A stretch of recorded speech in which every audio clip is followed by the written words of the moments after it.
Hello everyone, I am S.R. Inamdar, lecturer, Department of Computer Science, BLDA Sri Sanganmaswa Mahaswamiji Polytechnic, Vijaypur. In this video, I'll explain first unit of web programming. So in this video, so we are going to be discussed about fundamentals and introduction to XHTML. So these are the topics that we are going to be covered in this tutorial, in this video. So first we'll see what is the internet, and then the internet protocol addresses, then domain names, what are the domain names, what are the use of the domain names and all that. And next, the www, from where it was started and how it was developed, about that. And then lastly, the difference between web or internet. So these are the topic that I'll cover in this video. So let's take a look of what is the definition of internet. So internet is a huge collection of computers connected in a communication network. You can see in the image that we have many computers, so that computers are connected. If the computers are connected, then we can say that as a internet. But rather than connecting every computer on the internet directly to every other computer on the internet directly, so what we done here, we not connected all the computers directly. So this and this computer is not connected directly. So this and this computer is not connected directly. And this computer is not connected directly. So what we done, rather than connecting individual computer to every other computer on the internet, so what we done, the individual computers in an organization are connected to each other in a local network. See, these two computers are connected and form a local network. These two computers are connected and form a local network. These three computers along with a server, two computer and a server connected in a network, and these two computers are connected in network. So we have a different networks here. So now one node from that one node on this local network is physically connected to the internet. So this is, we are connected to internet, this node and this node we are connecting to the internet. So we are not directly connecting all the computers on the internet. So what we do, we make a local area network of that many computers, and then one of the node from that computer we are going to be connected to the internet. So now these all computers are in a internet. So according to that, our definition, it's a huge collection of computer. It is going to be modified, and we can see the new definition is the internet is actually a network of network rather than a network of computers. So we have these 1, 2, 3, 4 many networks. So we can say the internet is a network of network. This is a network, this is a one network, this is one network, and these all together call as a network. This is an individual network, this is one individual network, another individual network, and then if we connect all the individual networks, then this is, we can say that internet is a network of network rather than calling as a network of computers. So that is a modified definition. Okay, to connect all the computers, they have to use one of the protocol. The standard protocol is nothing but TCP/IP protocol. The transmission control protocol or the internet protocol, in short we say as a TCP/IP, become the standard for computer network connection in 1982. In 1982, so to connect, how to connect, what are the policies and the procedure they have to use to send and receive the data, everything is going to be written in the TCP/IP protocol, and it has to be used by all the computers or all the networks. All devices connected to the internet must be uniquely identifiable with the IP addresses.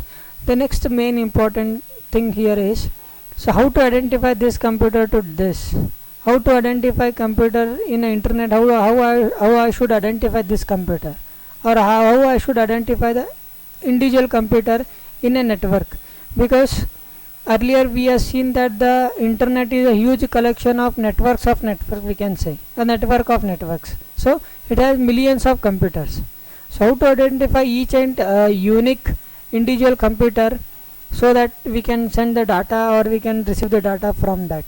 So that is done by the IP addresses. So each computer is, whenever it is connecting into the internet, so the internet will assign a IP address to each of the computer, so that we can uniquely identify that computer over the internet. So that is the next thing. Then what is the IP address? What it is exactly? So in the next slide we are going to see that only the internet protocol addresses. The IP addresses of a machine connected to the internet is a unique 32-bit number. So IP address, how your homes are having the addresses like that, we are having some address in some pattern. The pattern is of, it's a unique 32-bit number. So we are using the binary 32-bit number to identify or to represent each computer in an internet. The IP addresses usually are written as 4 8-bit numbers separated by dot. So this is the first number, this is second number, this is third number, this is fourth number. Four numbers. How the 4 numbers are separated? With dots. And to store each bit, number, we using 8 bits. So we cannot use 9 bit. So we have to use 8 bit only. So the maximum number we can store here is 255. So we cannot store more than 255 value here in this, in the first number, in the second number, or in a third number or a fourth number. So the maximum value we can use 255.255.255.255, because in 8 bit we can store only maximum number we can store in 8 bit is 255. We cannot store more than that. So therefore, so here we are having a 4 8-bit numbers. This is the first 8-bit number, second 8-bit number, third 8-bit number, fourth 8-bit number. So 4 8-bit numbers separated by dot or a period. Then the 4 parts are separately used by the internet routing computer to decide where a message must go to the next to the destination. So this is in detail of that. These 4 dots separated by 4 numbers separated by dot are going to be used by the internet routing to decide where it has to be go next. So it is to go from one node to another, from that to another node. So this is given the detailed address where that packet has to be reached to the destination exactly. For example, the IP address for United Airlines is www.united.com. So now if we want to visit to this website is nothing but a computer. That computer on that computer this website is going to be hosted that. So now if you type www.united.com, then for this the IP address is 209.87.113.93. So if a browser is pointed at HTTP 209 this address, it will connect it to the United Airlines website. Means if I want to identify this computer where this website is loaded or where this website is hosted, so to go to that website I have to type 209.87.113.93. If I type this, then I am pointing out to that particular computer or the machine over the internet, and then I can find out this website over there. Alright, next topic is domain names. The IP addresses are the numbers as we seen in a previous slide, and it would be very difficult for user to remember the IP addresses. To solve this problem, text-based names were introduced, and these names are known as domain name systems. So as I said earlier that each computer or each machine in an internet is going to be identified with help of IP addresses, but it is not possible to remember all the IP addresses of all the machines. So therefore what we'll do, instead of using the IP addresses to reach any of the destination or to reach any of the machine over the internet, So we'll not type IP address, we use domain names because the domain names are in the form of textual format and it is easy to remember by the human beings or the users to access that particular machine over the internet. So that these names begins with the name of the host machine followed by a progressively large enclosing collection of machines called domains. There may be 2, 3 or more domains in the domain name system. So what exactly it is? So whenever we want to access any of the machine, so in one machine we may have multiple websites are going to be hosted. So to access that particular website, first of all we have to give the machine address in the form of IP addresses, and then it consists of 1 or 2 or 3 domain names. So if you follow that domain names, then we are going to be reached to the particular website. DNS is of the form host name domain names dot domain names. So this is going to be in this form. First of all, it is having the host name. Host name is nothing but the name of the machine, and then in which domain that particular website is going to be loaded. So their names we have to follow with a dot. Then if it is consist of another subdomain, then we have to write that also after giving a one more dot, that domain names. So example is movies.comedy.marksbrother.com. So this is one of the example of domain name systems. So here movies is a host name and the comedy and the Marx Bros is domain names, and .com is a company domain. In this company domain we have a subdomain with the name of Marx Bros. In that we have one more domain called comedy. So these domains are present in this movie host name. This is a machine name. So host name then followed by the domain names. So that we have to give to access any of the particular website. So here movies is a host name and the comedy is a domain name which is a part of Marx Bros domain, which is a part of company domain, com domain. So we have a main domain. In this movie machine we have a one domain called com. In that domain we have another subdomain called Marx Bros. In that we have another domain called comedy. So we have to give in that format only. Host name is movies.comedies.marxbrothers.com. So comedy is com is a main domain, not comedy. Com is a main domain. In that we have Marx Pro is a subdomain. In that we have a comedy as a another subdomain. So where these domains are present? These domains are present in a host name which is movies. The host name and all the domain names are together called fully qualified domain names. So this movies.comedy.marxbrother.com, so this we completely call as a fully qualified domain name because it consists of a host name and then its subdomains. So that is fully qualified domain names. So whenever we are typing any of the IP addresses in the address bar of the browser, so it has to be converted into domain names. So that there is a steps for conversion of DNS to the IP addresses or from IP addresses to domain names. So if you type a domain name, that has to be converted into IP addresses first, because each machine can understand in the internet with help of is going to be identified with help of IP addresses, but for human being understanding purpose we are going to be use domain names. This domain name has to be converted into IP addresses. The domain name has to be converted into IP addresses before the destination is reached. This conversion is needed because computer understand only numbers. See, as I said earlier, internet, whenever we are sending any of the packet over the internet understand only the domain names, only the IP addresses. It cannot understand the domain names. So conversion is needed from domain name system to IP addresses and vice versa. The conversion is done with help of a name server. So who does this conversion from name server to IP addresses? Who will going to be convert this? So So these are going to be converted by the name servers. In the internet we are having the name servers, so it's a responsibility of a name server to convert domain name into IP addresses, so that our packet has to be reached to the particular server, to the exact server.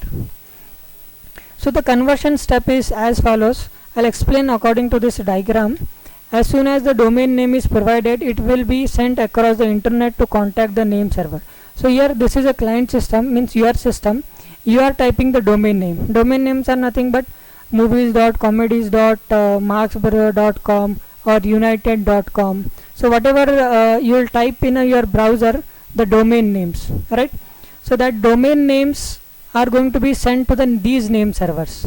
So first it is going to be sent to the internet, and from here in the internet we have many name servers. So to one of the name server it is going to be sent. What? The domain name is going to be sent. The name server is responsible for converting domain names to IP addresses. So there is a work of a name server only, which takes the input as a domain name and it will convert into the particular IP addresses. If one of the name server is not able to convert the DNS to IP address, it contact other name server.